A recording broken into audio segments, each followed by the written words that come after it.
I will call to order the Ottawa City Commission meeting for Wednesday, April 1st, 2026. May I have roll call, please? Mayor Clayton, Present. Mayor Pro Tem Crowley, Present. Commissioner Allen, Present. Commissioner Skidmore, Present. and Commissioner Van Layden. Present. We are all present and accounted for. For the first day of April, we'd like to welcome everyone here in the audience as well as those watching online. We will do the Pledge of Allegiance followed by the invocation. I pledge allegiance to the flag of the United States of America and to the republic for which it stands, one nation, under God, indivisible, with liberty and justice for all. Let's pray. Heavenly Father, thank you for this beautiful day and for everyone who's here and watching online. We come to you humbly during this holy week as we come into the Easter and Good Friday season. And we just pray that you would give your divine guidance to the five of us up here as we make decisions and give everyone safety and let everyone reflect this weekend on your sacrifice for us. In your name, amen. Do we have any public comments? We have none registered. All right, hearing none, that will take us to item 7, appointments, proclamations, recognitions, and nominations. We have recognition of Stacey Allen by Chief Weingartner.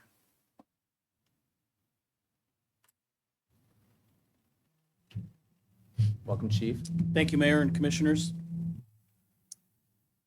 Tonight, we're here to recognize Stacey Allen for being certified as an accreditation manager through the CLIA organization.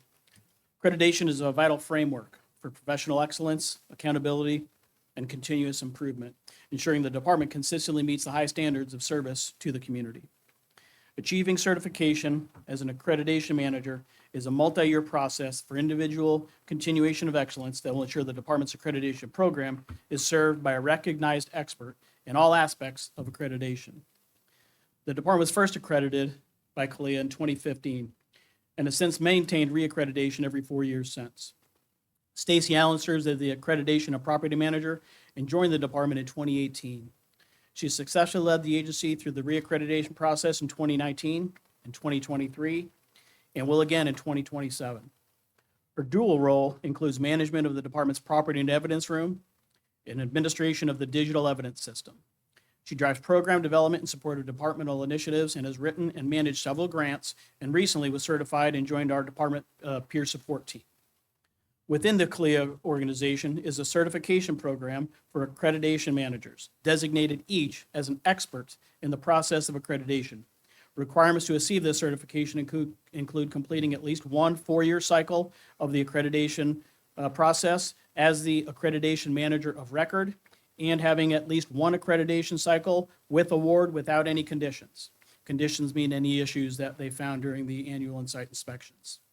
Successfully completed a CLIA endorsed accreditation manager training program, attended at least one conference in the past 3 years, multiple letters of endorsement from peer professionals and the agency CEO, and completed the Power DMS certified professional training course.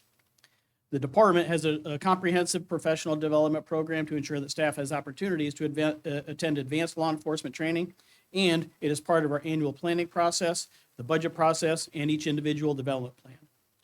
CLIA accreditation is recognized as the gold standard for law enforcement excellence, ensuring that agencies meet or exceed professional standards of performance, conduct, and service. And Stacey's commitment to excellence ensures that we meet those standards every day. Please congratulate Stacey on this achievement and for her service as managing the Property and Evidence Room during this week, which is National Property and Evidence Technician Appreciation Week. So thank you.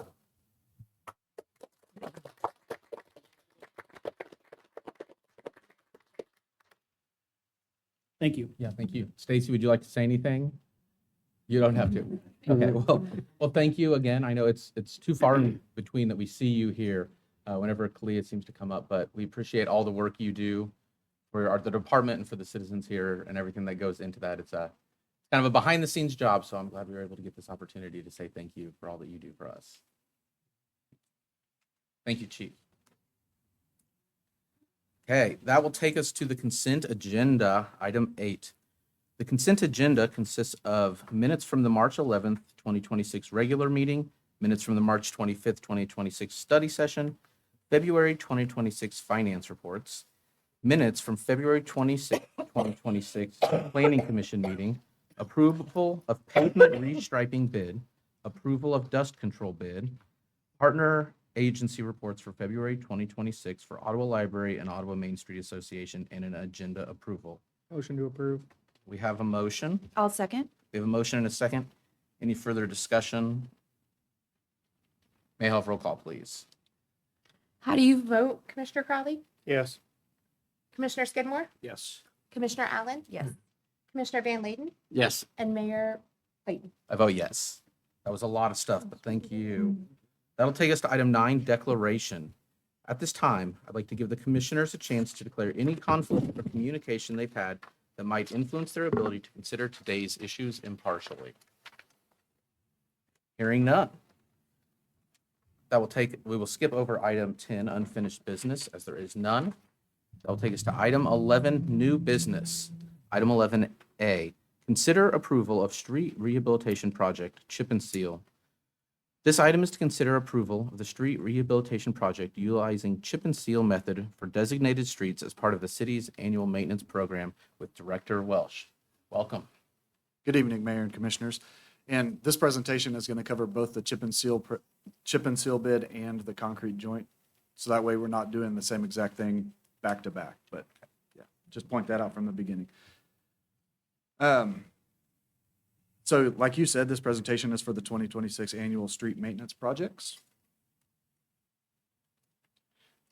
It's our recommendation to give staff the authorization to execute these agreements and proceed with each of the projects. In 2025, we developed a 5-year maintenance plan that strategically addresses some of our roadway issues. This plan was created from the pavement assessment that we received in 2024, which targets preventative maintenance and extending the life of our streets. As most long-term plans go, this one was no different in the fact that we had to shift our priorities this year. While our chip seal plan remains exactly the same, our original plan for 2026 included the milling and overlaying of our downtown district. Based on the conversation that we had just a few weeks ago, we've postponed this part of the plan until we receive our downtown master plan. From then, we began looking at other high priority areas that need to be addressed immediately, and we focused on getting them taken care of this year. One of those high priority areas is the South Princeton Street at 23rd. As you will remember, in 2023, that project began on the northern portion of 23rd and was completed in the same process that I'm bringing to you tonight, but the south half was delayed. Yes, this intersection is on our capital improvement list and we intend for it to remain there, but the concrete joints are deteriorating rapidly and need addressed sooner rather than later. Knowing that this type of project was going to be our focus, we then looked towards other areas that may need this same type of repair. Beach Street from 2nd Street to 5th Street is beginning to deteriorate in a similar fashion, so our intent was to combine those two projects into one. So with that information, we sent out requests for proposals for both projects, and they were opened publicly on March 17th.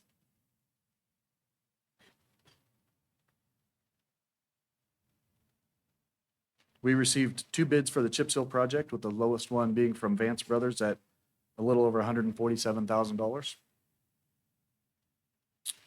Did I go too far here? That's right.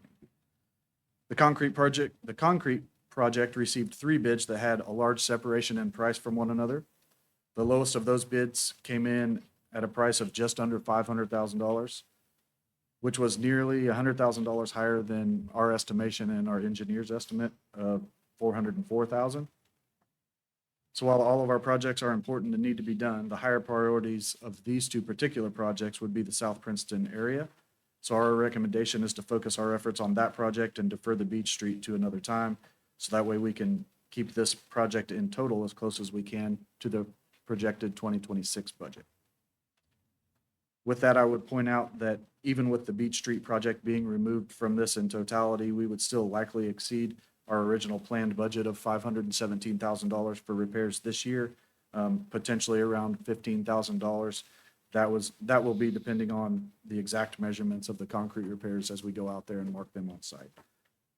Our special streets budget, we do have the budget authority to cover that difference in that budget.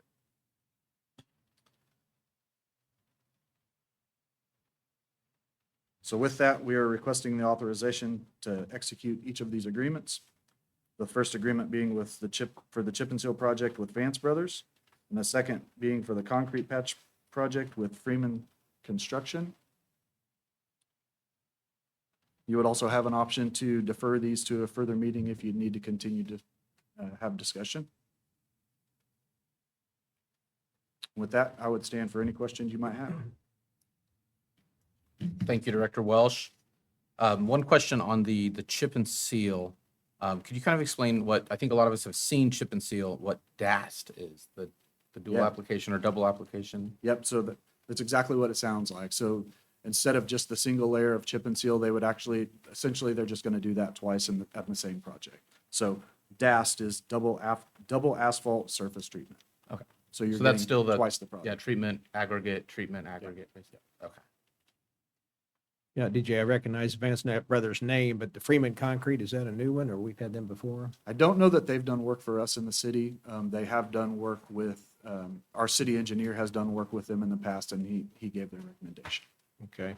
And our estimate, by the engineer's estimate, is quite a ways off for the low bid. Was there any, just, I know it's not wild, it's an estimated or guess, but at the same time, Yeah, between that one and the low bid, I don't know. Yeah, and the high one bid. could speculate. Some of the higher bids, based on conversation, I think it's probably just because there's so much construction going on in other places. A lot of the mobilization just to get here, the numbers were really, really high. There was one of them that was close to $200,000 just to mobilize to come here. So Okay. I think that's based on the fact that there is plenty of other work to be done. And this would be considered a smaller job for those guys. Okay. Director Welsh, would you recommend maybe holding off on the concrete repair and seeing if costs come down? It would be hard to say whether or not costs are going to come down. While we could hope that that would be the fact, if construction continues the same way that it is, we may see those costs increase. So we would have the option, if you guys would, if that would, your choice to do so, to defer this project altogether, and we could look at potentially going towards another focus for this year. It would just be hard to speculate whether or not those concrete costs are actually going to come down. And is this somewhat time sensitive too, I assume? I mean, you're gonna do the concrete work probably starting when, if we get this going? If we were to move forward tonight, we would push to have the agreements signed very soon. And then we would give them an end date of the end of August. So they would need to be done before our shows. And Director Welsh, on the concrete portion, that is just the roadway. I know the curb down there has deteriorated terribly, especially on the median. This is just the driving surface. This would be the majority of just the driving surface.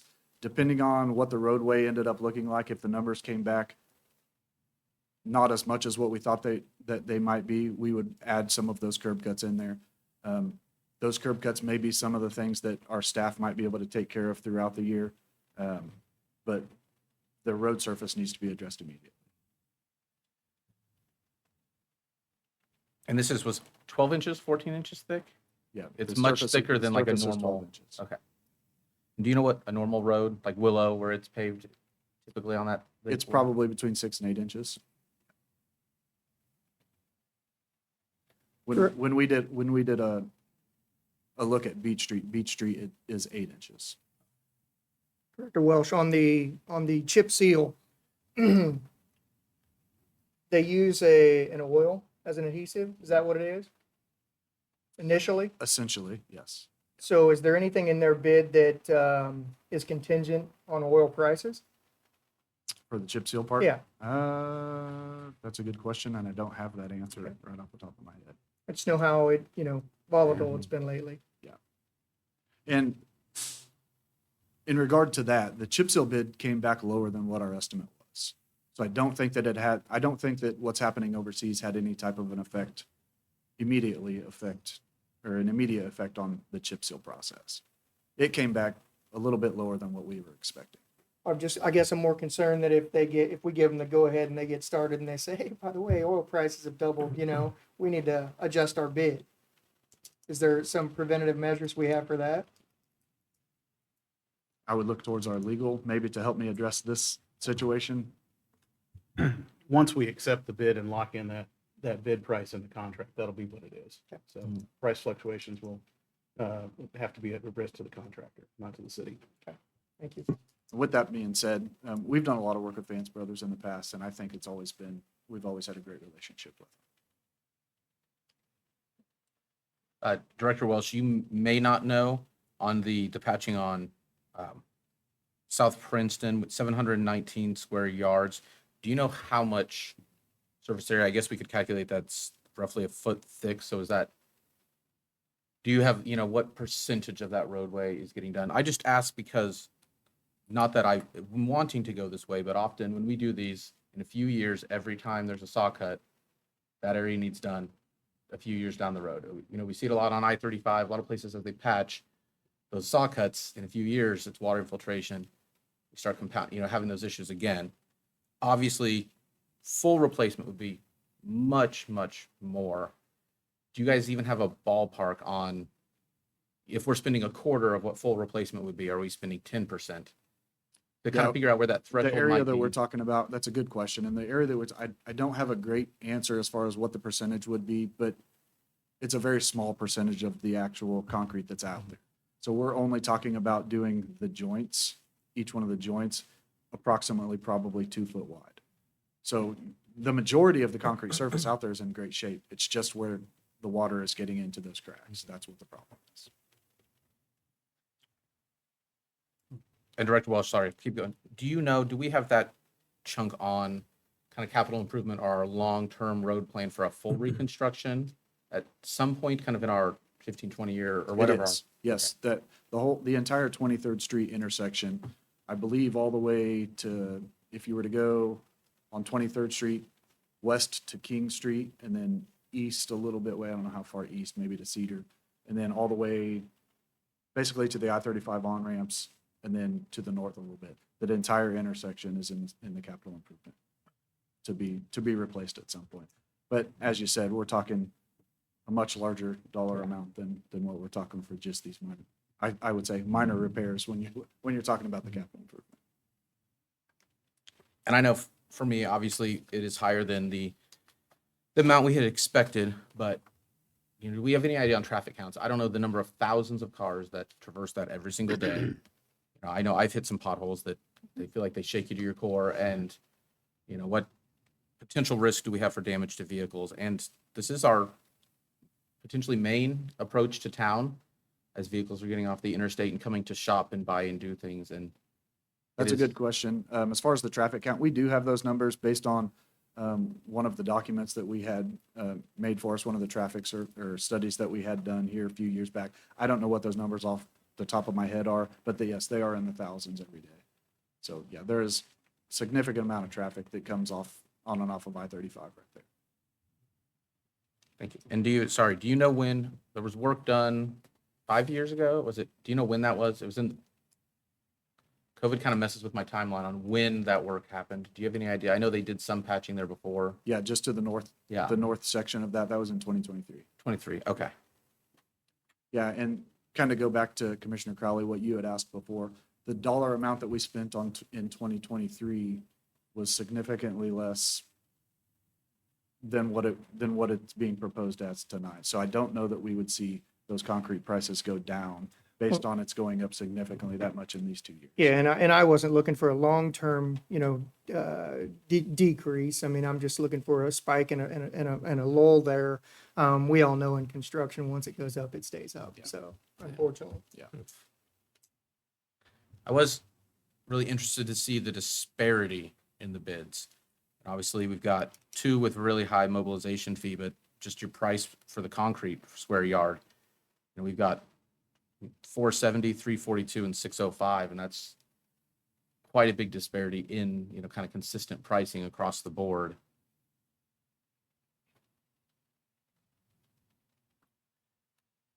Commissioner Allen or Van Leen, do you guys have any questions? No, I mean, I don't know. If we were to defer that, I mean, do you think any other bids are gonna come in, or are these two high bids, or are they just more, we don't want the work, so we're gonna bid it really high because we don't really want it? It's hard to say exactly what they were thinking. Like I said, based on the conversations, I think it's probably just because there's so much work elsewhere, and this just being such a small job is why they bid it that high. These were the only bids that came back. It was out there for a good amount of time, and we had it out on Drexel, which is spread to a large amount. It wasn't just on our website where So, we had okay. the bids posted, so. So while I wouldn't we're ex- not gonna I come wouldn't up with expect to any have any other more any other bids. Yeah.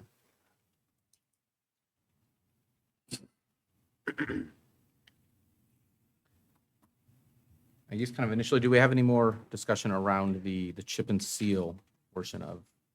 I just deferred to legal counsel. We need to do these separately. Yeah, I'd like that to be separate since they're entering into two separate contracts. Okay, I will make the motion on 11A. We approve what's presented in our agenda. Okay, we have a motion for item 11A. Do we have a second? Second. We have a motion and a second. Any discussion? May I have roll call, please? How do you vote, Commissioner Allen? Yes. Mayor Pro Tem Crowley? We're clarifying it. It No. is Vance Brothers for sure, correct? That's right. a Okay, little because bit. in 11A, it doesn't necessarily say Oh. who we're using. Yeah, I'm sorry. Yeah. Amend that to, Low Bid Advance Brothers. And then I'll vote yes now. Commissioner Skidmore? Yes. Commissioner Van Layden? Yes. And Mayor Clayton? I vote yes. Motion passes.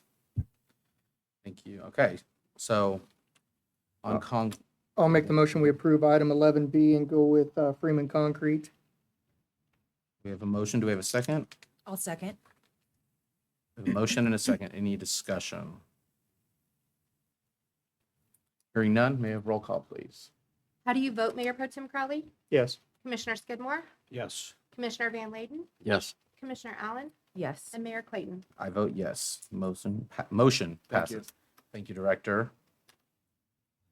That'll take us to item 11C. Consider approval of mowing service agreement.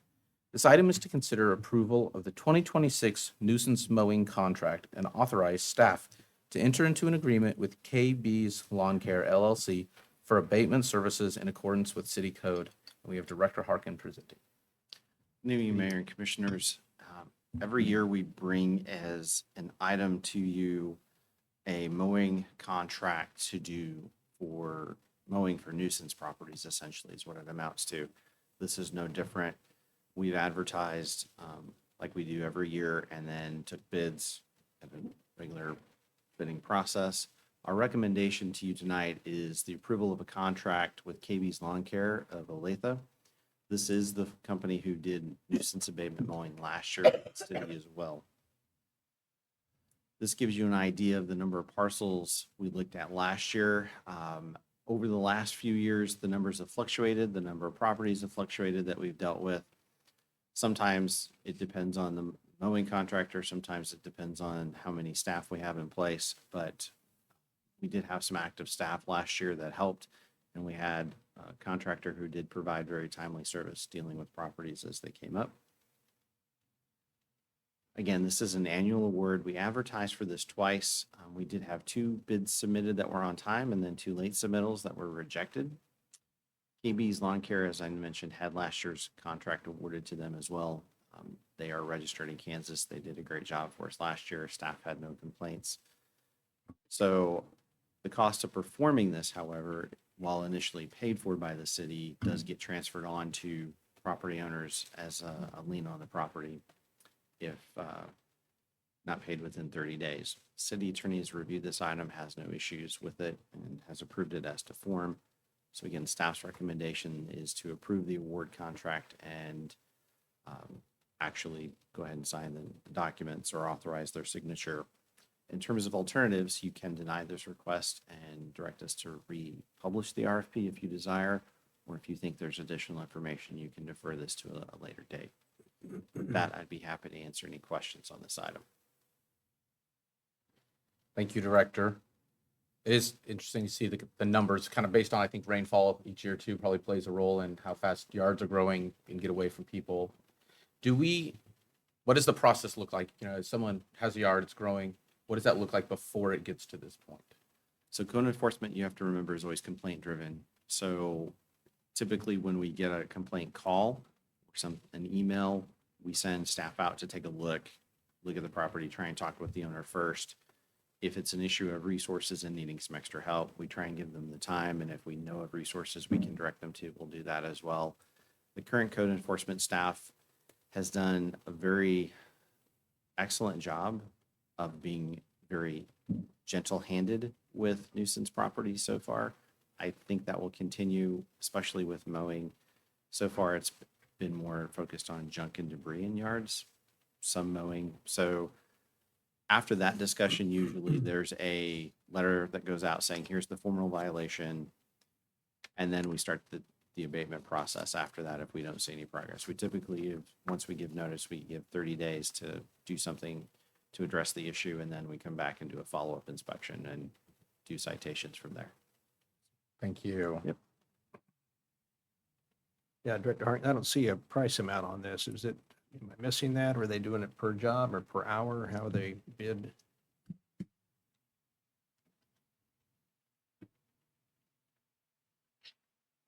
I know it's got to be done, but I'm just curious on the price.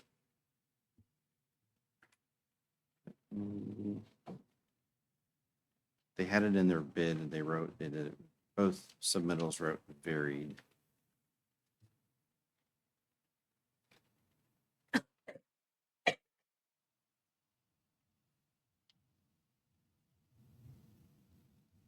Yeah, I don't think on the bid docs we're missing. Okay, that's what I thought it would be, but I didn't see it now. But we can certainly get that and bring it back if we need to defer. That's not a problem.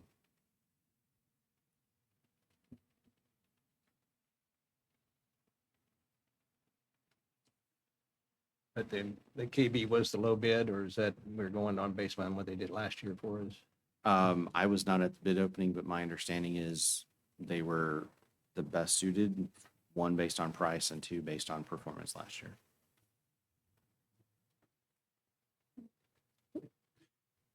Commissioner Skidmore, I appreciate the question, but there's no cost to the taxpayer on this, is there?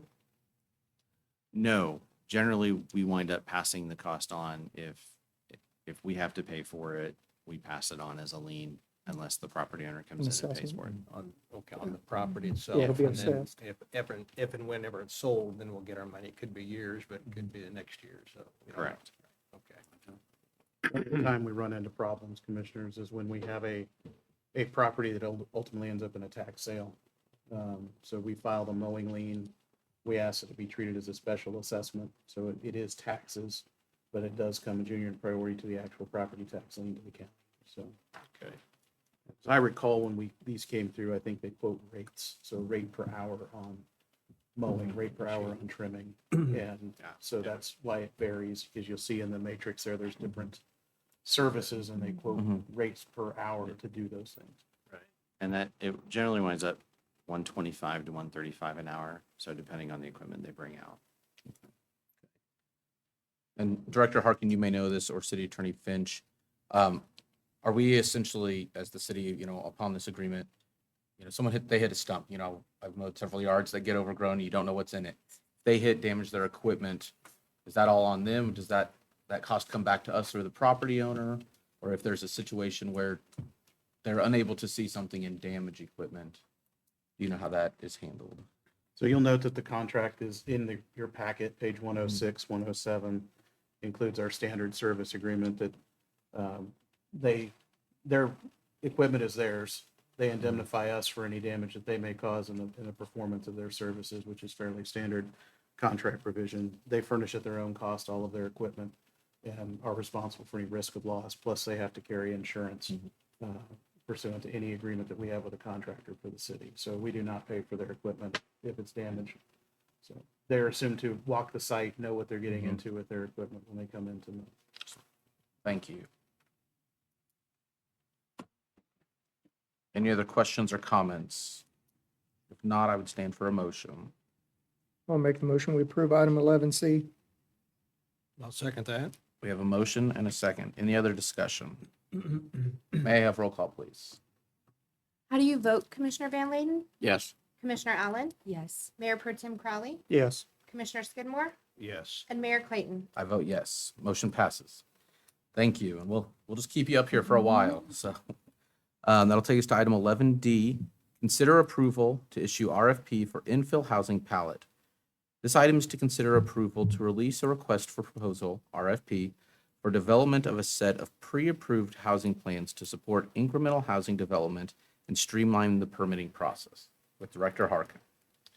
Thank you, Mayor and Commissioners. So this was an item that was brought up in Commissioner comments a few weeks ago as something that one of you saw potential grant funding for.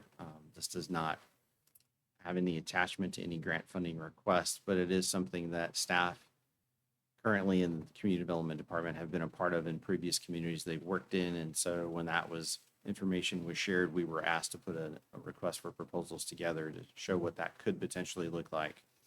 So we've crafted that, walked it through with some other departments, as well as legal counsel, and bring it to you for approval to be released. So pre-approved housing plans are actually used by a number of communities of varying sizes across the country. You have some in the Kansas City metro, for example, that have adopted them. There are some of varying sizes that are much smaller than Ottawa that have used these. What we have seen with these across the country is that it takes the normal residential permitting cycle of often 10 to 14 business days and can shrink that down. These are looked at by permitting and inspection staff before they're actually issued or made available to the public. So at that point, once they become live, they're property of the city, anyone can use them. And then it takes you as the applicant or the contractor submitting that as part of your building permit application. Again, it makes the process go a little bit smoother because all the reviewers have walked through this already. Sizes in terms of design will vary by community. I have seen communities do fourplexes and duplexes, as well as two-story or single-story structures of varying sizes. The last community I worked in before I came to Ottawa, we did the first set or first iteration that had 5. One was a house that was able to fit on a lot that was 25 feet wide. And it had a front porch. And it varied from there up to a bigger dimension. But I know of another community that's done a duplex and a fourplex. What we've put in the RFP is a minimum of 8 designs. A designer could do more. We feel this supports the strategic pillar of housing in neighborhoods, and we've put in a budget of $20,000 for this project. That gives us the potential to have a design team on site, driving streets, looking at lots, seeing how things fit, and actually designing plans that actually fit the community context. And I think that's really important that we look at it from that perspective. This gives you an example of what some of these can look like. This is from Shawnee, Oklahoma. This was the first pallet that they did. You'll notice 3 different front elevations. This is an example of a house that fits on a lot that's 25 feet wide. That community at the time had a number of narrow lots, and it took someone buying 2 or 3 lots to actually build a house. So this would fit their previous zoning code. This is one I'm intimately familiar with because I led this project. This is another example from the same community, 2-story, again, fits on a lot that's 25 feet wide. So this gives you an idea of how that can start to look in terms of the actual blueprints and plans that could come in the door. The idea being that these would be stamped by an architect, so we would have a master set in-house. We would give an unstamped set to be released to the public and that they could use on any lot in the community if they choose to do so. This is an example of another community, again, a duplex type design. So this gets more of a glossier type of look that you can certainly take a look at, but it's really how we wind up walking through things with the design team that we pick. Again, we've anticipated a budget of $20,000 for the project, not to exceed. So the contract would come back to you after consultant selection is done by staff for that approval, as well as the full scope of services. The RFP has been approved by the city attorney as to form and is actually excited to see this get out the door. Staff feels like this is another tool and toolkit that we can give to the community to move things forward. With that being said, aside from approval, you can obviously deny the request, but if you feel there's additional information you'd like to see, you can defer to a later date and we can provide that additional information. But with that, I'd be happy to answer any questions. Thank you, Director. In there, there's a table that kind of lists the minimum desired housing types. Mhm. That would be something after we do the RFP, when we select someone, that we would essentially at that point specify what we would like to see in those 8, or at least the minimum that we would like to see in there. Correct. Okay. This is really to give you an idea as a potential submitter what we're looking for in this first iteration. Okay. And that's based on things that we as staff have seen in the community as far as needs or that we've heard people talk about. Okay, perfect. Thank you. And do you know, I know as you guys drive around, what the average frontage is of a lot, or some of the info lots that we're needing? Are we needing some of those, caveats of a narrow design or 40-foot wide? I think it varies. We've not done a full analysis of lot width or an average lot width to go to that level, but we have looked at the idea of trying to create housing opportunities at certain points in terms of size, price, and then who it's fitting. So if we're, for example, the accessory dwelling unit design targets the mother-in-law type suite or situation when you have extended family that you need to have close by, or someone that you as a parent may feel has failed to launch as an adult child. They have their own space and then you have yours. So it goes from those types of features up to a more of a traditional family design. But yes, you would be able to spec those out once you get to the contractual stage.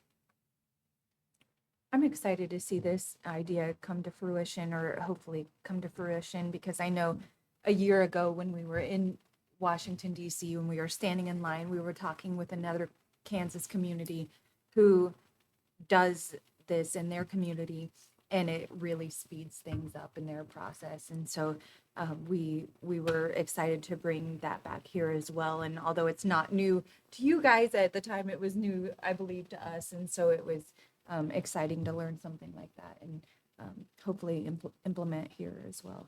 And in case you're questioning the budget size, Tulsa is in the final stages of doing theirs, and they've spent $120,000 on a budget. Guthrie, which was the glossy duplex that you saw, was about 18. Shawnee spent 12 on theirs. And Claremore is on their second iteration, Claremore, Oklahoma, just outside of Tulsa. And I believe they've spent about 25 to 30,000 each iteration. Director Harkins, do you have very many individuals that walk in and ask for plans? We don't right now. What we do have is people going through the community and going, what can I build? Where can I build that? So this, I think, helps that discussion move along a little faster too.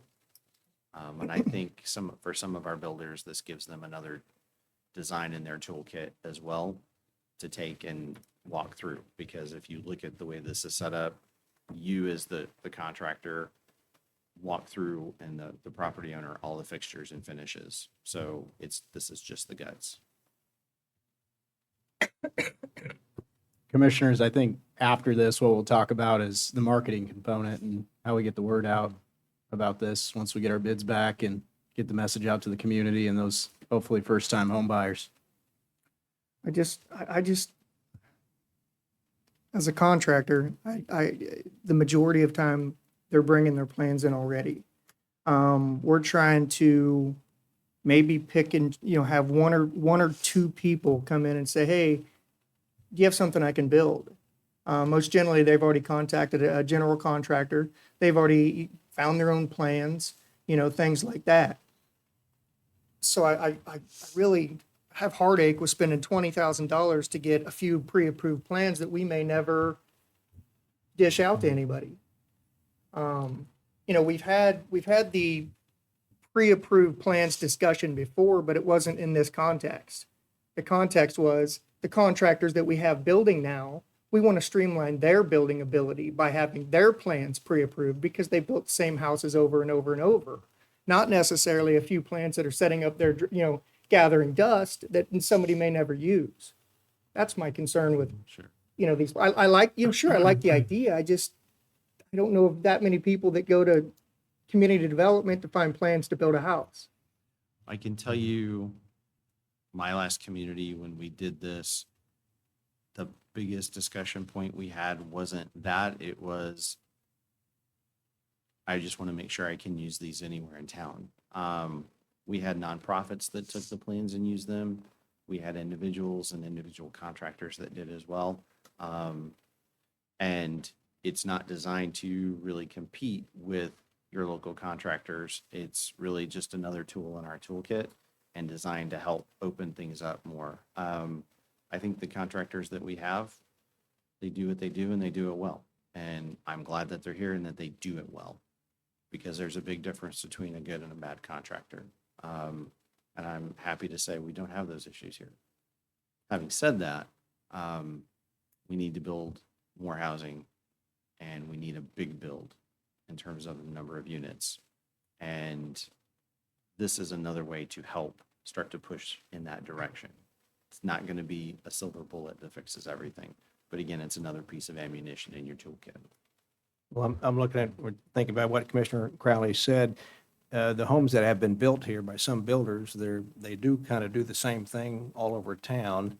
And they seem to have a model and a floor plan that sells because they don't sit on the market very long. And so if we just had enough of our own pre-approved, already built homes in town, surely we got 8 or 9 of those that we could use for a template. I agree that the quicker to get it put together. You said how many days normally from the normal way of doing it to something like this? So in my previous community, we took the timeline from 14 days down to about 72 hours. Okay. So I like that idea, but I'm just kind of wondering too, if we don't already have enough plans here in town that have been built and sold, we know those floor plans work, could we not use those to streamline? Well, I think yeah, We don't own exactly. those We don't own plans. those plans. And most generally, a contractor is not gonna, allow us to use them Without paying him because for it, that's I their guess. floor plan. Director Harkin, as Commissioner Crowley mentioned, this is not to fully replace looking at builders who kind of rinse and repeat the same general floor plans, right? Would this be in supplement or is this in lieu of that? This would be in supplement. Okay. So it's not to be in conflict. And as far as those local builders who do some of the rinse and repeat, we're working through streamlining more of the review process as we can in-house to make things go faster for them as well, to cut down the number of reviews, because some of those have went through multiple rounds or had the same design with only a couple minor tweaks and multiple changes. So trying to clarify those things has been one of the activities the last couple of months as well. Thank you. I think one thing about this tonight is we're not buying anything. We're doing an RFP. We can still, if we get submittals that are 20 grand, or if we get submittals that are 7 grand for 8 plans, kind of make that determination at that point and kind of look into, and I think when we look at making that RFP, we could specify what we want to see. Because I just kind of looking at this, I don't know. I'd love to hear from people. I don't know if we need to own a 4-plex plan. To me, if you're building a 4-plex, you probably can get your plan, but maybe we do need some of these ADUs that could really help people who are having that, or, selling a parent's home and trying to have them move in with them, or don't want them in the basement, or looking at options, and kind of like, Director Harkins said, a tool in the tool belt. And so I think pursuing some type of this, even if it's not 8, maybe we start with a smaller number, maybe shrink down to some of these just kind of single families, 1 ADU, something like that, and see if there's a flavor for it.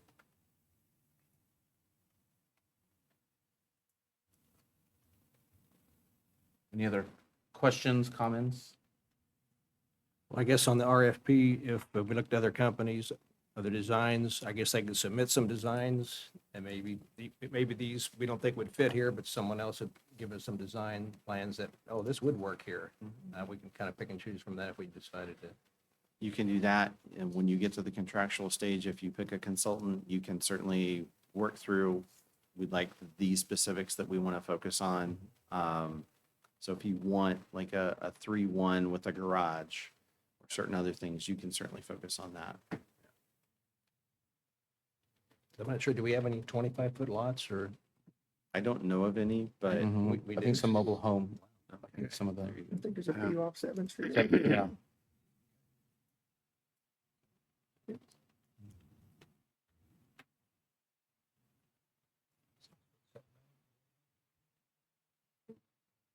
And so for City Attorney Finch, if we tonight approve the RFP, will the RFP say that 8 distinct housing plans is what we're looking for? They would give us a number based on that, or would the RFP essentially get them to where we could then, drill down on what specific types of things, as Director Harkins said, we want to see a 3-1 with a garage, a 3-2. Would that be at that point, once we kind of got their proposals back? So the RFP would contain the minimum of what you want to see. You want to see at least 8 distinct housing plans, and then it suggests in the graph on page 116 of your packet what some of those key housing types are.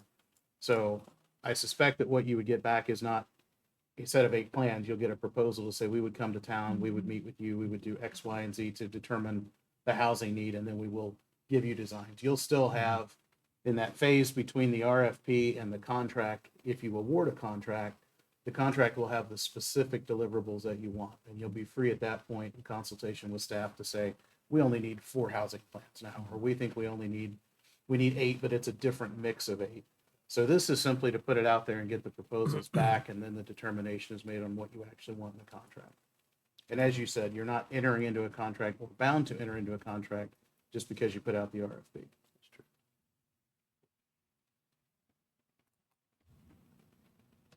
Any other questions or comments for staff? I can see the benefit both ways. I'm not a contractor, but I can see Eric's point, and then I can see the point that it's a good idea to have it. But yeah, if we spend the money and then nobody's using the plans, what was the point? I mean, can we cut the RFP? And the RFP said, I'm okay with doing that because we're not committing to nothing, but. Well, and we can commit to the RFP tonight, as the mayor mentioned, and then that gives us some time to have some Right. conversations with some contractors in the interim to say, hey, if, we have Yeah, some, that's a what few that's plans what I'd sitting like up to have there, a would you chance be to willing do. Yeah.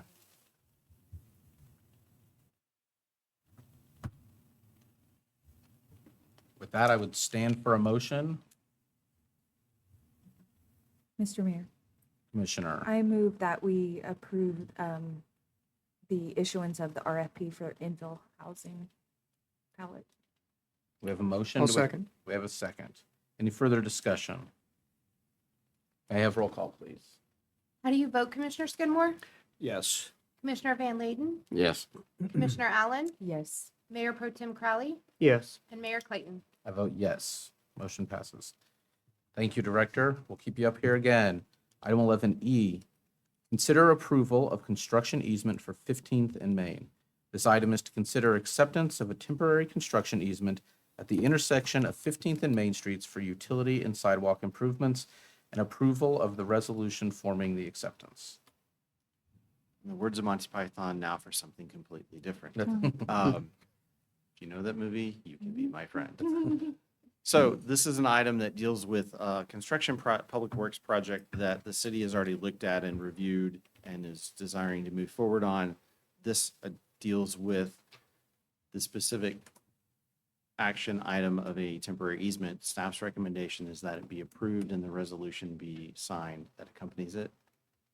This is the general location, so Main and 15th, this is the Dairy Queen area. And this gives you a little bit from a street view perspective, what that looks like as well. This is, again, it's a temporary construction easement, so it's not right-of-way acquisition. That's an adjacent item with this, for this project, but it's approximately 3842 square feet in size. This deals with the strategic pillar of infrastructure and stewardship of resources. This just gives us additional room to work as we do the project once we get to construction. This is the actual easement and what it looks like. There's a cost of $1, which is very typical of easements. I like this. the resolution and the item has been approved by form by the city attorney. Again, staff's recommendation is approval of the item. In terms of alternatives, if you think there's additional information, we can certainly bring that back to you after a deferral of the item, or you can deny the request, or you can approve as presented. With that, I'd be happy to answer questions. Thank you, Director. I think this is going to be a great thing. I'm assuming with this, but that we have spoken to the owners or Dairy Queen or the managers, if there's a different parcel owner, then the We have managers. worked out things with the owners and that's why we're at this point. Okay. And I have no doubt that Public Works and Utilities, when we get closer to construction, will have follow-up conversations with Dairy Queen about operations and construction. Thank you. I'm super excited about this project, getting ready to start, and I can't wait. So I'll make the motion to approve item 11E. We have a motion. Do we have a second? Second. We have a motion and a second. Any other discussion? I know this is going to be, that's a busy place in the summertime. That parking lot's a mess anyway, without no construction, I assume. Do we have any idea how long this will be in the construction phase, or that? I way do out there? not. I would defer to Public Works and Utilities.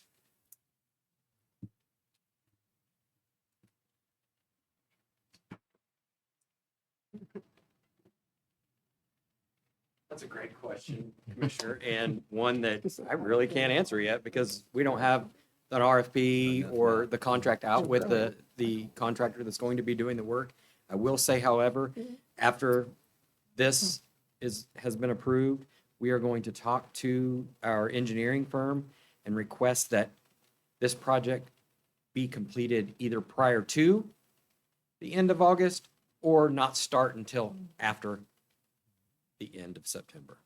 So it pushes everything outside of our window of our shows that we have in town. So Good. All right, sounds good.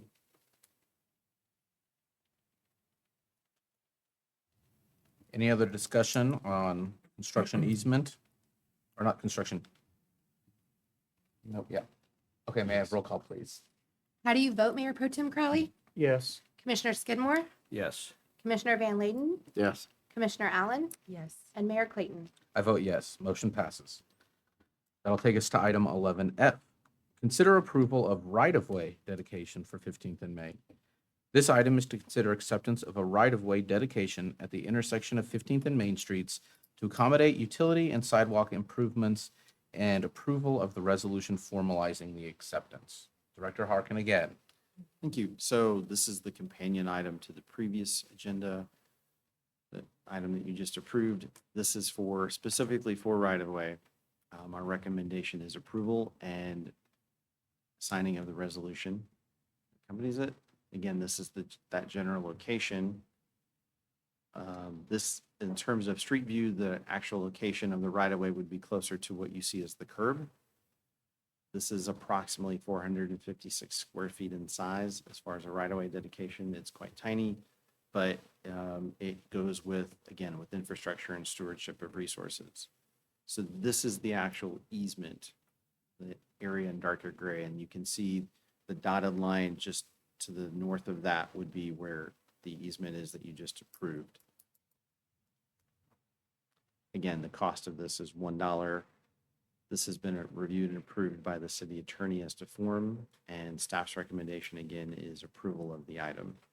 If you have additional questions, we can bring it back later if you wish to defer with additional information, or you can deny this request. With that, I'd be taking any questions. Thank you.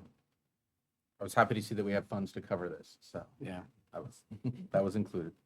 I will pay for it myself. I would as well. You get that in a minute? Yes, yeah. I hear that. We all did. I'll make the motion, we approve item 11F on our agenda. We have a motion. Do we have a second? Second. Motion and a second. Any further discussion on the right-of-way dedication for 15th and May? Hearing none, may I have roll call, please? How do you vote, Commissioner Allen? Yes. Mayor Pro Tem Crowley? Yes. Commissioner Skidmore? Yes. Commissioner Van Layden? Yes. And Mayor Clayton? I vote yes. Motion passes. Thank you, Director Harkins, for several items with us tonight. That'll take us to item 11G. Consider approval of flood insurance recommendations. This item is to consider approval of a recommendation related to the city's flood insurance coverage with Director Stegman Jacobson. Welcome. Good evening, Mayor and Commissioners.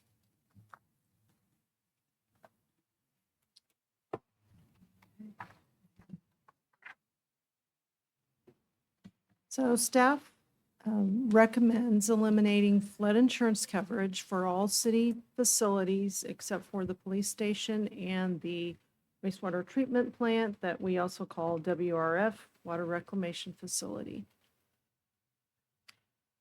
As you know from previous conversations and most recently the study session from March 25th, we have reviewed our flood coverage over the years as flood mapping, our levee certification, and facility values have changed. We as risk management and other staff members continue monitoring the replacement cost exposure, premiums, claims history, and map flood risk to determine a long-term risk management strategy. In 2024, the governing body chose to remove 10 additional buildings, leaving only 5 with coverage. And I did want to point out, Dave Hamby, our city engineer and acting interim, floodplain administrator, is on participating in case you have any questions about our flood zones. And so he is on right now. In 2026, we again reviewed the same strategy with our broker Hub International, as our coverage will not fully replace facilities if there was a catastrophic loss. And you do have an attachment in your packet that shows the amount of premiums we paid for the last 8 years, which was $651,919. Those were the total premiums on all of our covered buildings. And during that time, we only had one loss, and that was in 19, and that was at the police department. We did have other losses during that flash flood event that were covered, but they were covered by our inland marine policies, building and personal property. And we received a reimbursement after deductible of about $56,000, which isn't in here. I just thought that would be relevant for you to know. Right now, the current buildings that are covered are the fire station, business office, the police station, and municipal court and administrative offices, the electric production new plant, our wastewater treatment plant operations lab, and the water treatment plant, the main building. And currently, our coverage consists of primary policies and excess flood coverage on fire and police stations. Right now, all of our city facilities are located in Zone X, which are low to moderate risk. And as we've discussed in the past, flood insurance is not required on any of our buildings. And Dave, I didn't know if you'd like to talk a little bit about our flood zones. Yeah, I'd be happy to. What you have, these flood zones, Zone X, area of minimal flood hazard. There's an option for Zone X, area with reduced flood risk due to levee. Also a Zone X with 0.2% annual chance of flood hazard. That's essentially a 500-year floodplain. And then for areas of 1% annual chance flood with average depth less than 1 foot, or with drainage areas less than 1 square mile.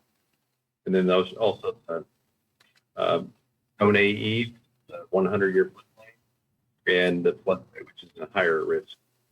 Be happy to take any questions you might have.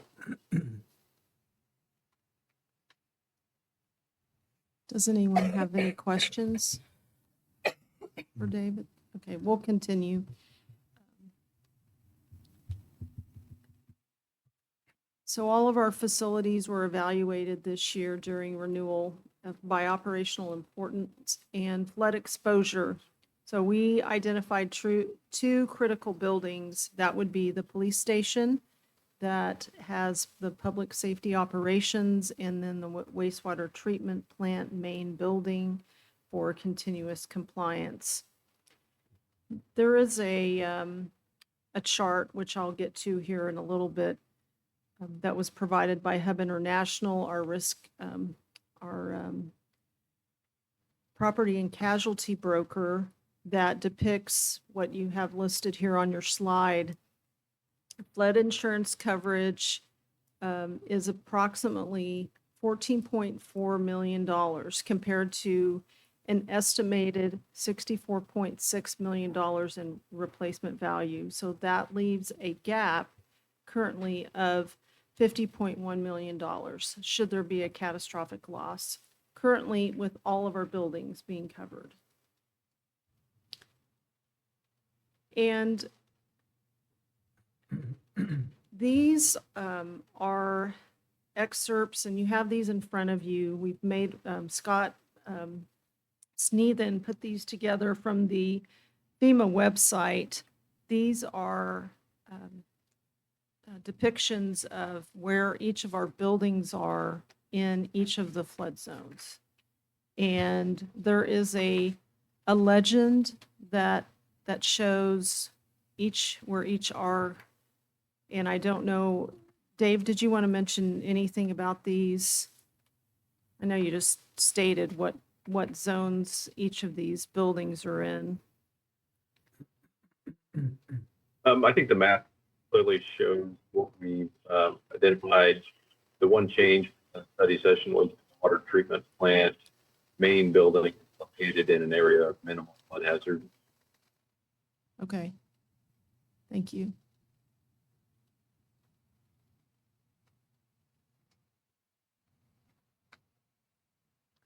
Okay, so we have what we call the WRF lab.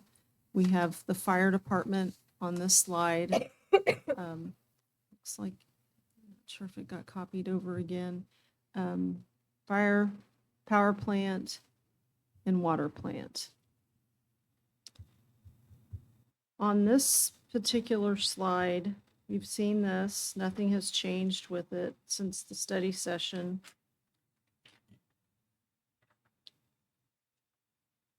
This is a chart that Hub, their risk analyst, prepared for us that shows each of the buildings that are currently covered and what we would receive if there was a loss on our primary coverage, which only goes up to $500,000 and $200,000 for contents. It shows our deductible and what the premium is. And then the excess coverage, the buildings and the police station has us an amount for contents and what those premiums are. So in total, our out-of-pocket would be, if there was a loss, the cost would be about $74,000. But at the smaller, I'm not sure which the pointer, there it is. This area over here shows the actual replacement cost, and then the out-of-pocket would be the premium, the deductible, and then the replacement cost would be that area over on the very right. And again, the risk analysts also added a risk score, in there for a flash flood and an actual flood. So the warmer the cell color, the higher the risk. And again, this whole chart shows a total loss. Okay. I had quite, you- you know, that's what I couldn't figure out from the study session to now, is that the wastewater treatment plant, the main one, it had that risk score of 55, and yet it's not in the flood zone. And so I'm guessing that's when they thought they had a different building in mind.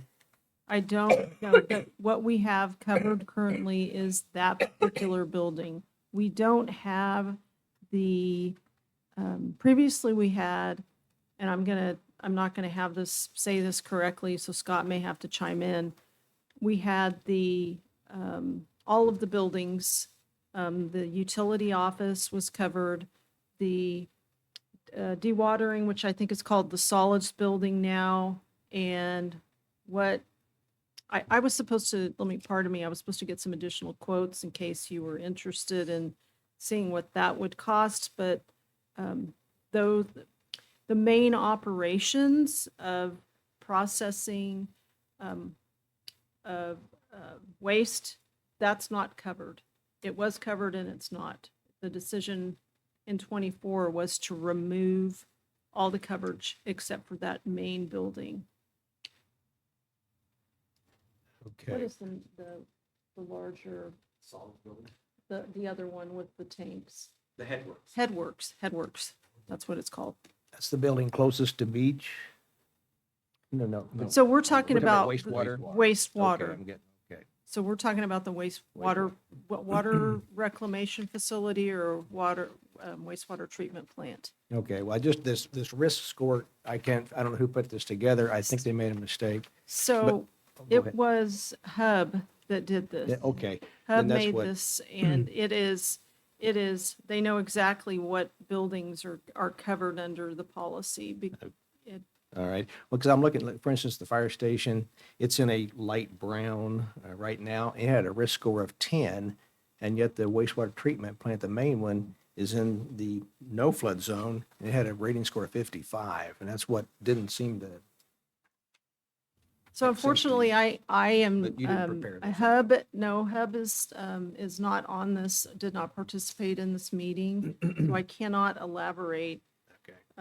All I know is they took this information and they looked at our policies, they worked with their actuarial staff, and they worked directly with their flood experts and the risk analyst that Okay. dabbles in this as her role with Hub. All right. Well, I just wondered if at one time, we had the wrong plant marked on our map, and I just didn't know if It- Hub maybe thought that was the No, one. they that- didn't. That was, we created internally, we had asked for assistance to get some flood maps, and Scott graciously put these together for us. So these maps that you saw previously and that are sitting at the dais are Right. something that staff created. I got, yeah, So Hub knows exactly what buildings are covered. okay. And then I guess I know that flood insurance typically doesn't cover basements, and yet they did cover our police department when we had some damage. I'm not sure maybe they made an exception on that. And I guess I want to make sure with our police chief, if you're aware of what's in your basement and what will be covered and what will not be covered in your basement if we have a flood. I just want to make sure we're I have that claim, and he can come up here and elaborate, but it was an extensive calculation that, it was through the NFIP policy Yeah. that we, it's a proof of loss, and, they ran all the calculations at full cost of repair, which was about almost $15,000 for the damage. And it was actual cash value. It was not replacement cost. And we had a $1,250 deductible. And so the total amount of the claim was $13,605. Okay. So Chief, would you like to share about what happened? You did provide a statement, but you know it for 24 hours, you recall. Can you repeat your question for me? Well, I Commissioner think, Skidmore? like I said, typically they don't cover basements. We went through that with the Carnegie Center when we realized just the basement's not covered. That's where they were going to be flooded at Carnegie. There'd be, because you got about 5 feet before you get to the main floor. But I just want to make sure that, do we know what we're getting in protection in your basement? I don't know if it's not, equipment's covered by the inland marine perhaps? And then what would the flood insurance cover on a basement in the police station if we had a flood? So equipment for inland marine would be something like a mower or a Not his tractor, equipment. and Okay. I mean, they have That- some things outside that potentially could be covered under inland marine. All right. Yeah, without knowing the specifics of the policy related to basement at the law enforcement center, I can't say what would be covered and what would not. But I can say that after the 2019 flood event, that we redid almost the entire basement structure to make it fairly waterproof as much as we could, from redoing exterior work, groundwork, downspout work, another new roof coating that has held up and not leaked.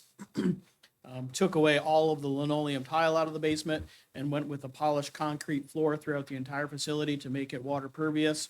Moved everything off of the walls in case we do get water coming above the foundation again. So everything that happened in 2019, we have tried to prevent from happening in the future, no matter what type of precipitation we're going to have at the building again. Okay. And in the basement, we do have mechanical, generator, electrical, all of our evidence, city's backup IT room, plus all of our server room down there, our firearms storage, our ammunition storage, our paper record storage for both the police and the court. That's where our patrol officers operate. Our SWAT team's room, STAR team's room is down there, and some of our equipment and uniform storage. So a lot of our operations take place down there. That's why we invested so much to make sure we can keep it as safe as possible.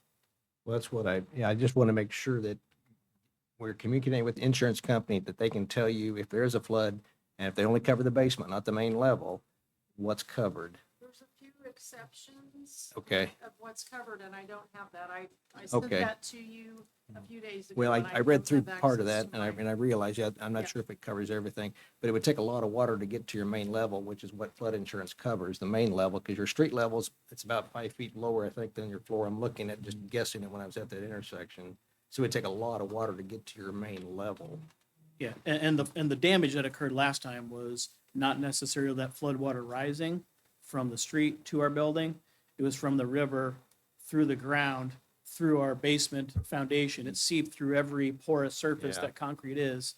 And then ground saturation, then ground penetrated through the walls, over the wall caps, and then, of course, the roof was leaking, causing water to come from above, which would not be covered by flood insurance anyways. That would just be regular damage that occurred. Right, okay, all right, okay. Thanks.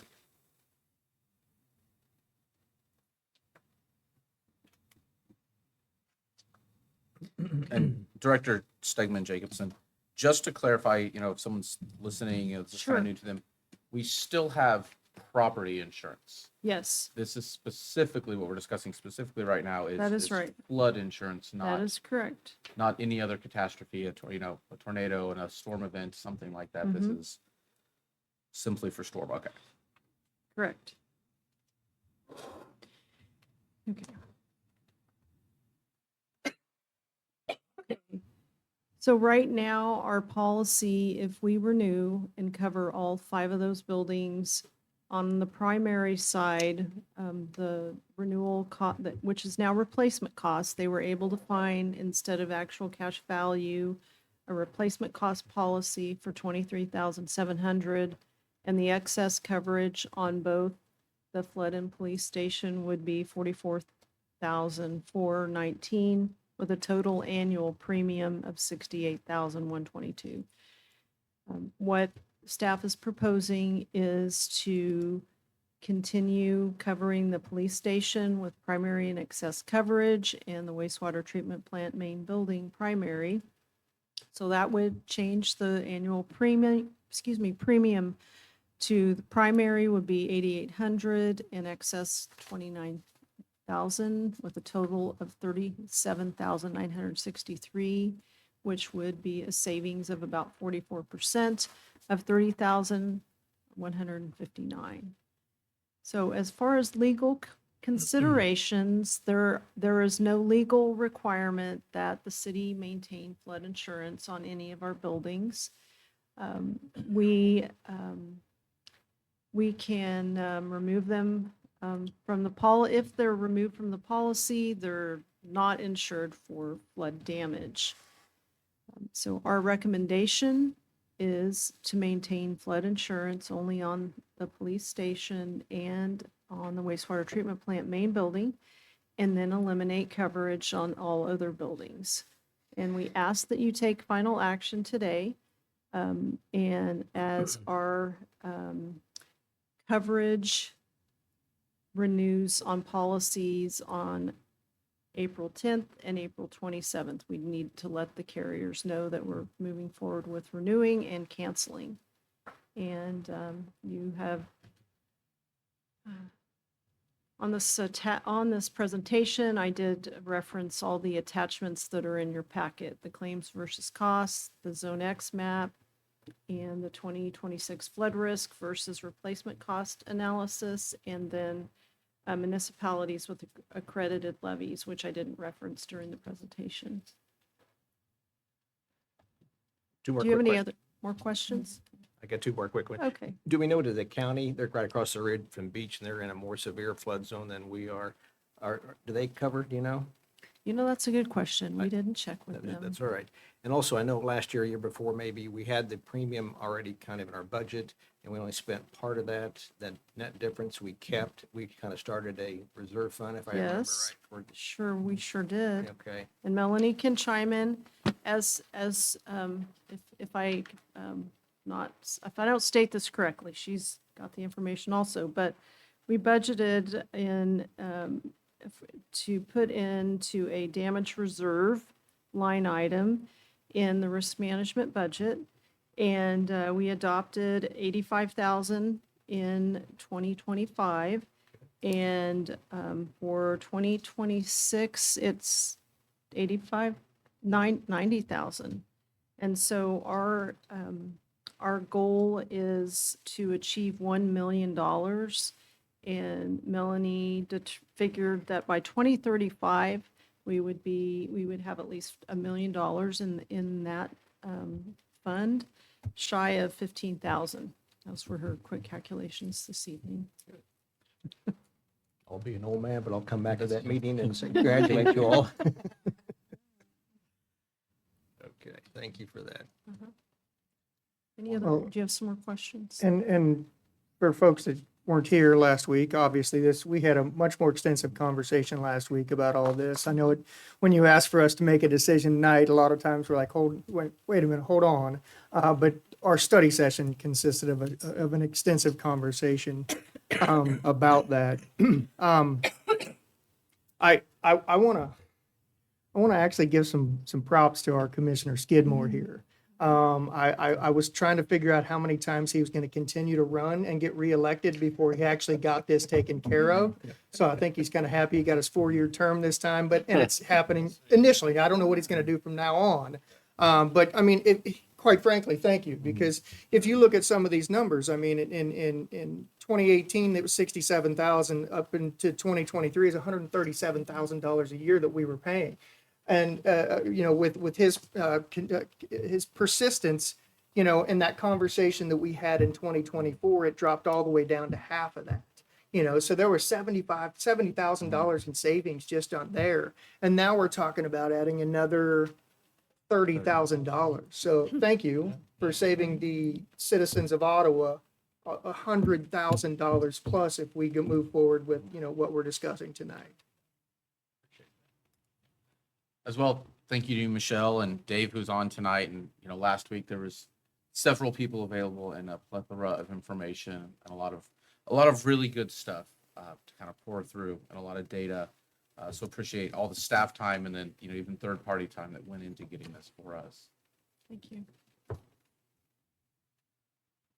Do we have any other questions for Director Stegman Jacobson or staff? It's your motion. If not, I would stand for a motion.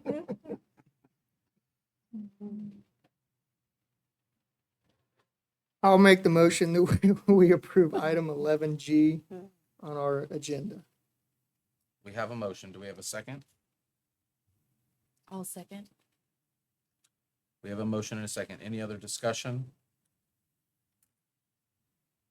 And just to clarify, this is the recommendation of, it's in the packet, is it? It's up there, yeah, to maintain on the two. That, okay. May I have roll call, please? How do you vote, Commissioner Van Layden? Yes. Commissioner Allen? Yes. Mayor Pro Tem Crowley? Yes. Commissioner Skidmore? No? And Mayor Clayton? I vote yes.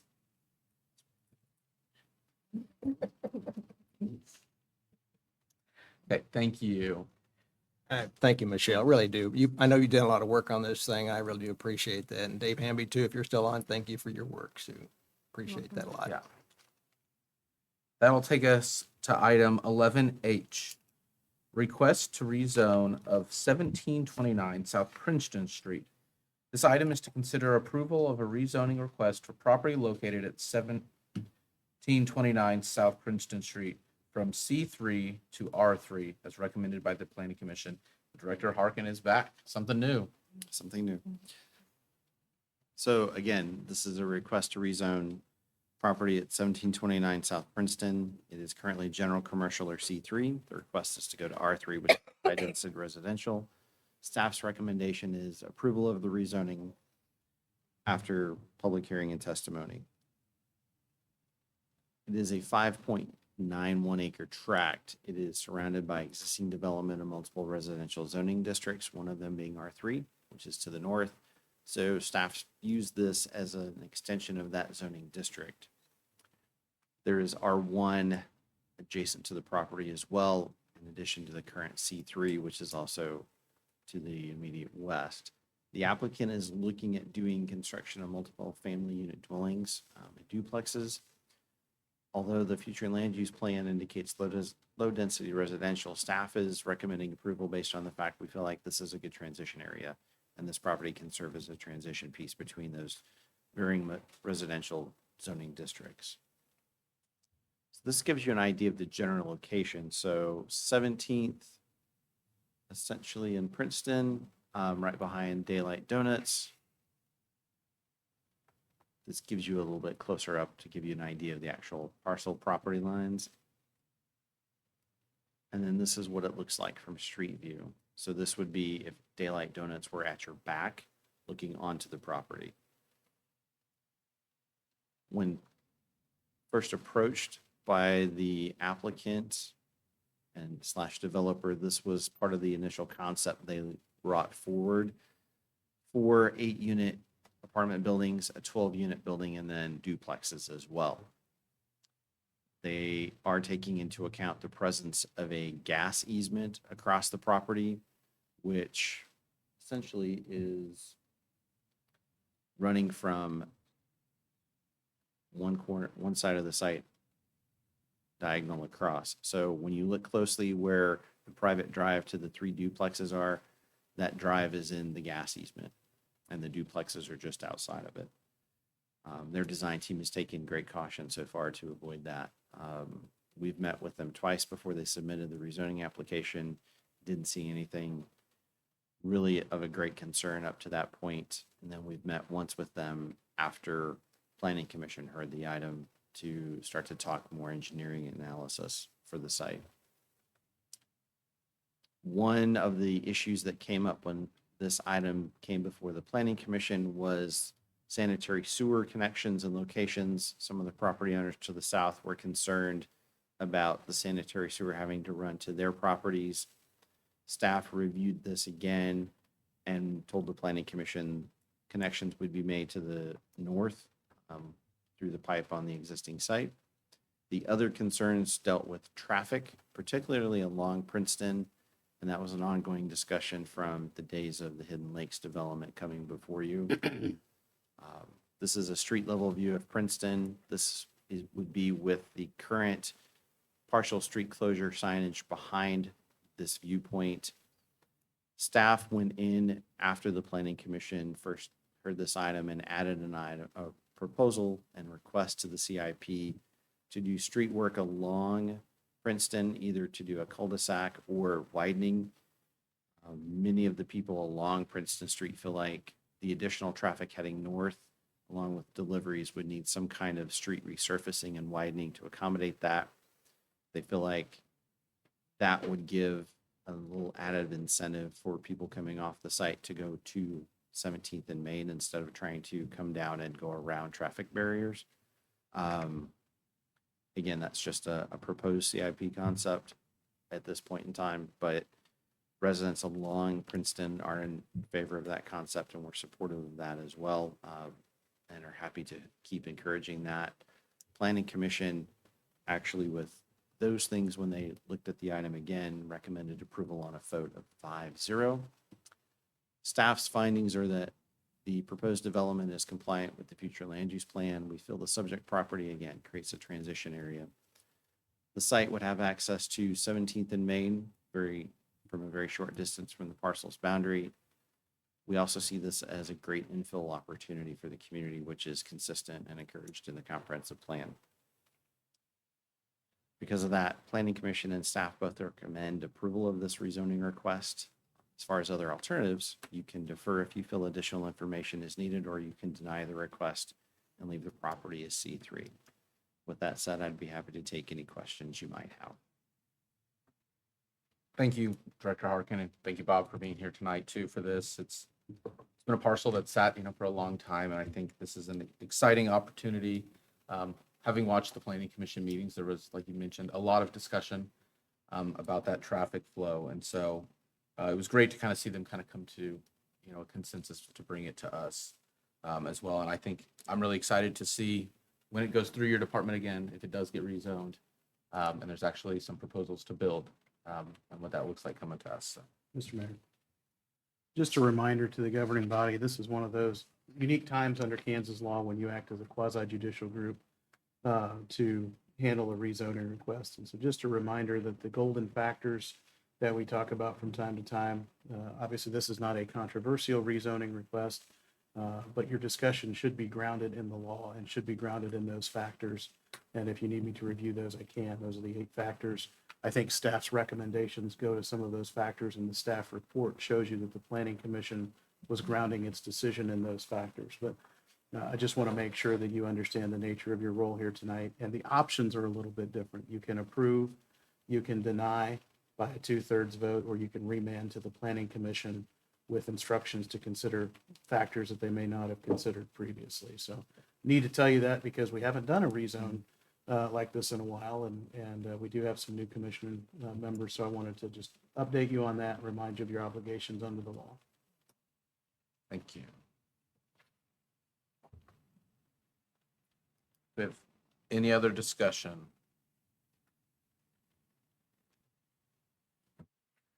That being said, Mr. Finch, can you kind of briefly review the factors for us, just for our refresher, and then for Commissioner Van Layden's? Yeah. Absolutely. So they're called the golden factors because they came from a case called Golden, which was decided by the Kansas Supreme Court, not because they're much better than silver or bronze factors. But the golden factors include the character of the neighborhood, so the existing surroundings and land uses, which you heard a little bit about in the staff recommendation. The zoning and uses of nearby property, so what's around this property. And so you have residential properties off to the east, and to the west you have some lighter commercial. Suitability of the property, whether the site is suitable for the currently zoned purpose. That goes to the issue of the gas easement running across the property and makes one single type of commercial development in a C3 not nearly as viable as multiple smaller structures like what the applicant has at least talked about putting on the property. Detriment to the nearby property is whether the change negatively impacts anything surrounding this tract. The time that the property has been vacant under its current zoning. The public gain versus the private hardship, so whether the community benefit of the development or change in use would outweigh the hardship on the applicant if it is denied. Number 7 is a professional recommendation, so input from staff, which is you've gotten the staff report and the staff's recommendations. And finally, conformance to the comprehensive plan, which was one of the factors that staff pointed out. You need not base your decision on all 8 factors, and you may give more weight to one factor than another. So you have flexibility if you believe that some 1, 2, or 3 of the factors outweighs the other 5. You need not find or make findings on all of those. That's what your planning commission does for you. But I just wanted you to be aware of those and for the public to be aware of those. This is not a decision that a public body or governing body just gets to make arbitrarily. You have to have a reasonable grounding in the law to make it. Well, as far as the area goes, there are apartments just to the north of this, aren't there? I can't think Cedar. correct. I think north and east, aren't there both? Yeah, that's what I was gonna say. Pretty much the same type of development that he's proposing here is what's to the north and east of it. There we go. Yeah. Very similar. When you look at the aerial, at the very top of that aerial, you'll see some buildings that run through. Those are multifamily dwellings.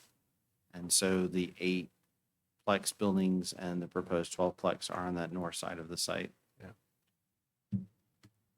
And there's trees blocking the view from single-family homes there to the east, it looks like. So and any traffic's going to come south and then west out of this plan. So I can't, they're not going to be, Cedar Street's not open all the way through there, so.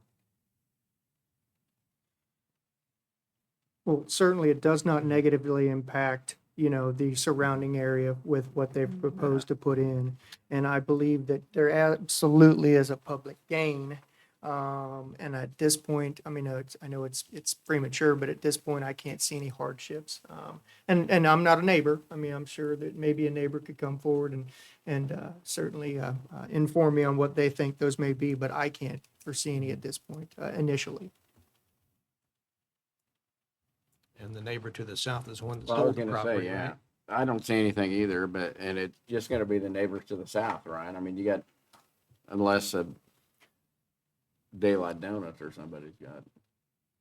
And just a reminder that the process does have the planning commission holding a public hearing and hearing from those neighbors. Yeah. So there has been opportunity for public comment and for the Yeah. public to weigh in. And I know that staff has done a good job of talking with the neighbors and working through concerns that they may have had. And I think indicative of that is the 5-0 recommendation from the Yeah. planning commission. Well, and as the mayor mentioned, there was a long discussion about the traffic flow. I know the initial time that it went to the planning commission, that was, a holdup for them because of, like you said, with putting in the development already just south. Yeah, they were already concerned about that, and then you want to add more traffic flow to it. This certainly scared them, but there was a long discussion, and I think that they felt comfortable moving forward, and certainly your department will have long discussions with how we can move forward with making not just this development work, but then certainly the neighbors happy also. And thank you, City Attorney Finch, for bringing up, that gas easement, and Director Harkins, you brought it up as well, because that is a potentially detrimental thing to this parcel, having that easement run right down through the middle, and what, you can't build a warehouse here, what things you couldn't build in C3 currently. And so kind of for the highest and best use, working towards that goal. That was one of the things, and this is where the pre-application or pre-submittal process becomes very useful for our community. We were able to walk through those things at a staff level with the developer and their team early on, so they knew how to work around that.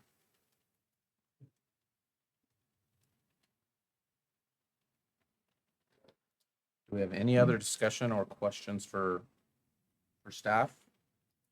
Mr. Mayor, I'll make the motion. We approve item 11H on our agenda tonight. I'll second. We have a motion and a second. Any other discussion? May I have roll call, please? How do you vote, Commissioner Skidmore? Yes. Commissioner Van Layden? Yes. Commissioner Allen? Yes. Mayor Pro Tem Crowley? Yes. And Mayor Clayton? I vote yes. Motion passes. Thank you, and thank you, everyone. After item H, that will now take us on to item 12. Comments. First comments by our city manager. Welcome. Honorable governing body, excited to be here tonight providing an update for you. So some operational highlights. We were able to treat 8.7 million gallons of water last week. Water distribution installed new services and completed sewer pump replacements at the fire department. Electric replaced aging poles and a transformer. Public Works was able to do some crack sealing on South Main. Placed 263 tons of rock on roads and alleys. Completed levee maintenance and right-of-way cleanup. Over at our parks and cemetery, we continued pool repairs and seasonal preparation. Performed park facility inspections and maintenance. A few openings. Director Harkins last week with us. So we've got a community development director position open. And a few other seasonal positions there. So encourage folks to apply for those. And then upcoming events, hope to see the community members, the commission, and staff tomorrow night at Corner Market. Looking forward to meeting a lot of people there. So excited to see everyone, and thanks to the chamber for putting that on. Friday and Saturday is the citywide cleanup. I believe it's right across the street here. One of the locations. Yeah, where are the dumpsters located at? I've been asked that and I wasn't even sure. I don't know that I've seen that. Okay. Which are? So we will have the one dumpster just across the street from City Hall here in our west parking lot. Then we will have the other one located up on the north side. North Cherry? Cherry. Yes, Cherry and North Street. So there'll be a dumpster located there. And then there will also be one out south by the Franklin County buildings. I've heard. Okay. Yeah, by the fairgrounds, in that area. Thank you. You can also find that if they need to see if they need to see the map of what the locations are, they are on our website. On the website. Main Street Easter egg hunt, 4/4 at 10 a.m. at Haley Park.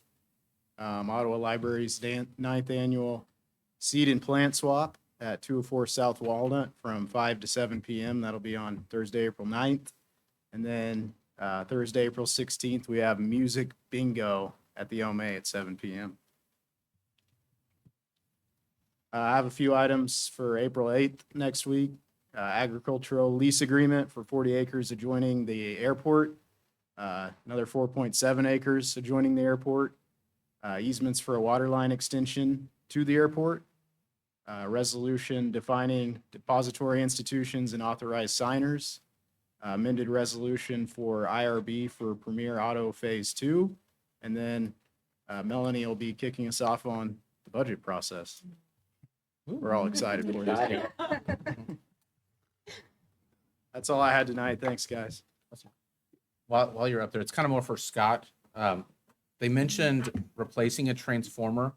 I wasn't sure. I know we've had discussions a few times about lead time for transformers, our stock, what it kind of looks like.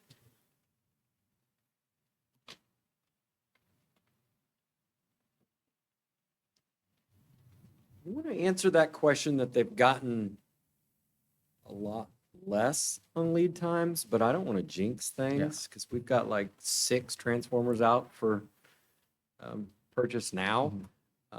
The one that is in question that was recently installed, I think the timeline was like 12 weeks. So it has decreased, but I know some of them are still around 50. Okay. Yeah. Thank you. Unfortunately. But that's at least good to know. Just, obviously spring and early summer, we always see transformers sometimes in storms, you guys know. Yeah, Well, our that's kinda folks do a what- good job of, when they replace one, they immediately go through the process of acquiring the accurate funds and how much it's going to cost to replace it. And they typically get right on the purchase procurement process of it. Thank you. Director Sneeden, and this may not have anything to do with you. I think it does. I've seen some surveyors on 11th Street. That would be Are they Director Wells. preparing for something? Oh, yeah, there you go. Yeah. Are they preparing for something? That wasn't going to be in my comments. Subway. So They are out doing the survey for the design work for the installation of a sidewalk from Main Street to Ash going along 11th Street. So it's very exciting. We've been talking about this project for a really long time. And it's exciting to see it moving forward. We should have that design back. With them doing the survey right now, I'm thinking probably sometime around the July time frame, and then we'd move right into beginning construction. We're hoping to have that project done by the end of the year. You know what side of the street they're going to be on yet? Do they know? Yeah, so we are surveying from Main Street all the way to Willow. It will be on the north side. And then kind of how Willow jogs off a little bit, if you're familiar with that area. It would almost cross in a straight line, and then from there it would be on the south side of the That's street going to be my to connect to suggestion. Ash. I like that. All right. I'm good. super excited that we've had the conversation now about that, and then certainly the one on 15th Street. And if anybody thinks that neither one of them are necessary, go try to pick up your child around 3 o'clock tomorrow, and then follow them down 15th Street. You know, whether it's on the way to Dairy Queen or on the way down 11th Street, and you'll see certainly that both of these are necessary. Yeah, absolutely necessary. We're super excited about these projects and more to come in the future. Wonderful. Thank you. With nothing else, that'll take us to item 13, comments by the governing body. Commissioner Skidmore. Well, I just want to thank Director Harkins for all your work here. I know it was short, but my goodness, you did a lot this last week with all you presented today. The Harkins show tonight almost. But anyway, thank you for your dedication. Sorry to see you leave, but the best luck to you. Also, happy Easter, everybody. Get to go to church, get your the families, and have a safe weekend. Thank you. Commissioner Van Leeden. Well, just a couple things. I noticed that the sales tax revenue for February was up a lot, which is good to see. And the weather's been so nice. I've been by the golf course and it's been packed. It's really good to see that. The course is, I'm anxious to see the numbers that come in from that for this year. And again, happy Easter, just like Mike said. Commissioner Allen. No comment. Mayor Pro Tem Crowley. None to add. Well, I will say you stole my thunder on 11th Street. I was really excited for that. The whole meeting I've been itching. So, but no, that's fine. I know, that's why I did it. And I don't know if you're feeling all right, but you didn't make a joke. It's the 1st of April. No April Fools, no dad jokes, nothing. We were waiting the whole time for it. You were waiting. I was waiting the You whole were time waiting for the it. whole time. No one else was, I'm sure. I will second, to Director Harkins, thank you for your work while you've been here. I've heard nothing but rave reviews from anyone who's interacted with you, and we appreciate that on behalf of our community. And so thank you for stepping in the work you've done, and best of luck in the future. We're sad to see you go, but happy for the opportunity you presented with. Again, yeah, Easter is this weekend. At OMA, there's a church service at 10 a.m. on Sunday morning. So get out and do that if you can as well. And then, Easter egg hunts and stuff coming up soon as well. That'll take us to item 14, announcements. April 8th, commission meeting here at 4 p.m. On April 15th, commission meeting is here at 10 a.m. in City Hall. April 22nd, commission meeting is here at 4 p.m. in City Hall. And then April 29th, there will be a commission study session here in City Hall just next door. With nothing else to come before the commission, we will adjourn.